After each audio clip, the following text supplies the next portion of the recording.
ವೀಕ್ಷಕರೇ ನಮಸ್ಕಾರ. ಮಡೆನೂರು ಮನು ಮಿಂಚು ಪ್ರಕರಣ ಡ್ರಾಮಾವೊಂದು ಹೈ ಡ್ರಾಮಾಕ್ಕೆ ಕೊನೆಯಾಗಿದೆ. ಆದರೆ ಯಾವ ಯೂಟರ್ನು ಮಿಂಚು ತಗೊಂಡಿಲ್ಲ. ಬಲವಂತವಾಗಿ ನನ್ನ ಹತ್ರ ವಿಡಿಯೋ ಮಾಡಿಸಿಕೊಂಡ್ರು ಹೀಗಂತ ಮಿಂಚು ಹೇಳಿಕೆ ಕೊಟ್ಟಿದ್ರು. ಎಸ್, ಈ ಮಾತನ್ನ ಮಿಂಚು ಅದಾಗಲೇ 1 ತಿಂಗಳ ಹಿಂದೆಯೇ ಮಾಧ್ಯಮ ಗೋಷ್ಠಿಯಲ್ಲಿ ಅವರೇ ಹೇಳಿದ ಮಾತು. ಆದರೆ ಈಗೇನಾಯ್ತು ಮಿಂಚು ಅವರೇ? ಈಗಲೂ ಬಲವಂತವಾಗಿ ಹೇಳಿಸಿದ್ರ ಗೊತ್ತಿಲ್ಲ. ಇರಲಿ, ನಿಮಗಾಗಿ ಒಂದು ಹೆಣ್ಣಿಗೆ ಅನ್ಯಾಯ ಆಗಿದೆ ಅಂತ ಕೂಡ ನಿರಂತರವಾಗಿ ನಿಮ್ಮ ಪರ ಧ್ವನಿಯಾಗಿದ್ದ ಹೋರಾಟಗಾರರಿಗೆ, ಜನರಿಗೆ ಅದ್ಯಾವ ಸಂದೇಶವನ್ನ ಕೊಟ್ಟಿದ್ದೀರಿ? ನಿಮ್ಮಿಂದ ಜನ ಕಲಿಯೋದಾದ್ರೂ ಏನು? ನೀವೆಲ್ಲ ಸೆಲೆಬ್ರಿಟಿಗಳ ಅನ್ನೋ ಪ್ರಶ್ನೆ ಹುಟ್ಟಿದೆ. ಆ ಕಡೆಗೆ ಮಡೆನೂರು ಮನು ಹೇಳ್ತಾನೆ, ಇದೆಲ್ಲ ನನ್ನ ಸಿನಿಮಾಗಾಗಿ ಮಾಡಿದ ಗಿಮಿಕ್, ನನ್ನ ವಿರುದ್ಧ ಷಡ್ಯಂತರ ಮಾಡಿದ್ದಾರೆ, ಸುಖ ಸುಮ್ಮನೆ ಅಮಾಯಕ ಹುಡುಗನ ಮೇಲೆ ಆಪಾದನೆ ಮಾಡಲಾಗ್ತಾ ಇದೆಯಂತ ಹೀಗೆ ಅವರು ಹೇಳಿಕೆ ಕೊಟ್ಟಿದ್ರು. ಆದ್ರೆ ಈಗ ಮಾಡಿದ ತಪ್ಪಿಗೆ ಸಂಧಾನವಾಗಿದೆ. ತಪ್ಪೇ ಮಾಡಿಲ್ಲ ಅಂದಾದ್ಮೇಲೆ ಈ ಸಂಧಾನದ ಕಾರ್ಯಕ್ರಮ ಯಾಕಬೇಕು? ನ್ಯಾಯಾಧೀಶರ ಸಮ್ಮುಖದಲ್ಲೇ ಯಾರದು ತಪ್ಪು ಯಾರದು ಸರಿ ಅನ್ನೋದು ತೀರ್ಮಾನ ಆಗಿರ್ಬೇಕಾಗಿತ್ತಲ್ಲ. ಎಲ್ಲ ಸಂಧಾನದ ಕಾರ್ಯಕ್ರಮ ಯಾಕೆ ಬೇಕಿತ್ತು? ವೀಕ್ಷಕರೇ, ಕಾಮಿಡಿ ಕಿಲಾಡಿಗಳ ಶೋ ಸ್ಪರ್ಧಿ ಮಡೆನೂರು ಮನು ವಿರುದ್ಧ ಸಹನಟಿಯೋರ್ವರು ಮಿಂಚು ಆರೋಪ ಮಾಡಿದ್ರು. ಅದು ಅತ್ಯಾಚಾರದ ಆರೋಪ. ಆ ಬಳಿಕ ಮನು ಆಡಿಯೋ ಕೂಡ ರಿಲೀಸ್ ಆಗಿ ಒಂದಷ್ಟು ಸಂಚಲನಕ್ಕೆ ಕಾರಣವಾಗಿತ್ತು. ಇದಾದ ನಂತರ ಮನು ಅವರನ್ನ ಚಿತ್ರರಂಗದಿಂದ ಬ್ಯಾನ್ ಮಾಡಬೇಕು ಎಂಬ ಮಾತುಗಳು ಕೂಡ ಕೇಳಿ ಬಂದಿತ್ತು.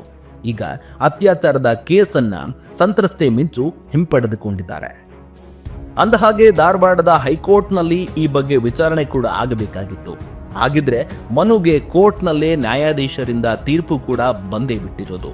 ಈ ವೇಳೆ ಸಂತ್ರಸ್ತೆ ಮಿಂಚು ವಕೀಲರ ಸಾಕ್ಷಿಯಾಗಿ ಮಡೆನೂರು ಮನು ಮುಂದೆಯೇ ನಾನು ಖುಷಿಯಿಂದ ಕೇಸನ್ನ ಹಿಂಪಡೆಯುತ್ತಿದ್ದೇನೆ ಅಂತ ಹೇಳಿದ್ದಾರೆ.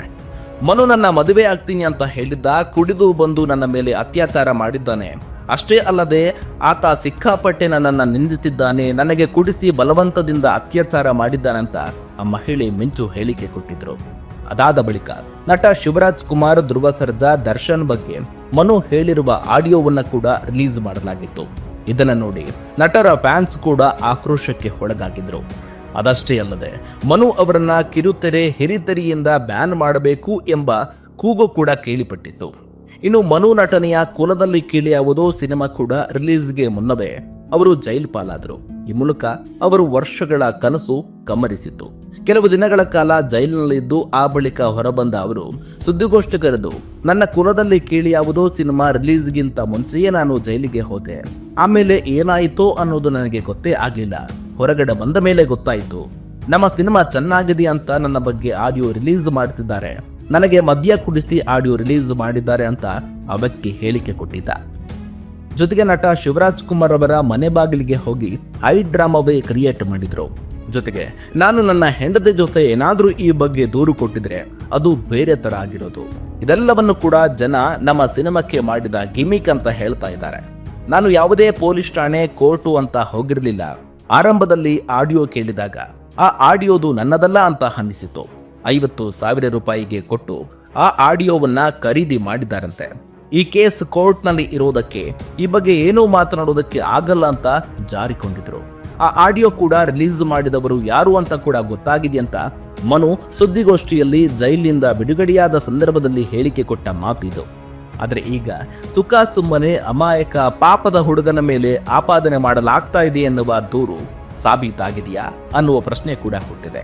ಏಕೆಂದರೆ ಈಗ ನ್ಯಾಯಾಧೀಶರ ಸಮ್ಮುಖದಲ್ಲಿ ಆಗಬೇಕಾಗಿದ್ದ ತೀರ್ಪು, ಅಲ್ಲಿ ಯಾರದ್ದು ತಪ್ಪು ಯಾರದ್ದು ಸರಿ ಅನ್ನೋದು ತೀರ್ಮಾನ ಆಗಬೇಕಾಗಿತ್ತು. ಆದರೆ ಈಗ ಇಬ್ಬರ ತಪ್ಪು ಬಟಾ ಬಯಲಾಗಿದೆ. ಆದರೆ ಮಿಂಚು ಪ್ರಾರಂಭದಲ್ಲಿ ಹೇಳಿದ್ರು, ನಾನು ಯಾವುದೇ ಯೂಟರ್ನ್ ಅನ್ನ ತೆಗೆದುಕೊಂಡಿಲ್ಲ, ನನ್ನ ಹತ್ರ ಬಲವಂತವಾಗಿ ವಿಡಿಯೋ ಮಾಡಿಸಿಕೊಂಡಿದ್ರು ಅಂತ ಒಂದು ವಿಡಿಯೋ ಕೂಡ ಬಹಿರಂಗವಾಗಿತ್ತು.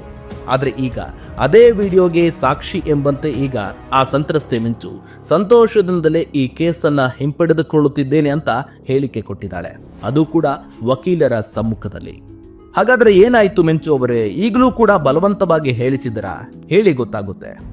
ತಪ್ಪೇ ಮಾಡಿಲ್ಲ ಎಂದಾದ ಮೇಲೆ ಈ ಹೈಡ್ರಾಮಾ ಯಾಕೆ ಬೇಕಾಗಿತ್ತು? ನಿಮ್ಮ ಉದ್ದೇಶವಾದರೂ ಏನಾಗಿತ್ತು? ನಿಮ್ಮ ಪರವಾಗಿ ಧ್ವನಿ ಎತ್ತಿದ ಮಾಧ್ಯಮದವರ, ಹೋರಾಟಗಾರರ ಪರಿಸ್ಥಿತಿ ಏನಾಗಿದೆ? ಅದಿರಲಿ, ಜನರಿಗೆ ನಿಮ್ಮಿಂದ ಸಂದೇಶ ಕೊಟ್ಟಿದ್ದಾದರೂ ಏನು?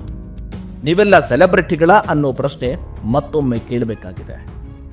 ನಮ್ಮ ವಿಜಯವಾಹಿನಿ ನ್ಯೂಸ್ ಚಾನೆಲ್ನಲ್ಲಿ ಪ್ರಮೋಷನ್, ಜಾಹೀರಾತು, ಅಡ್ವರ್ಟೈಸ್ಮೆಂಟ್ ನೀಡಲು ಸಂಪರ್ಕಿಸಿ 9535808456.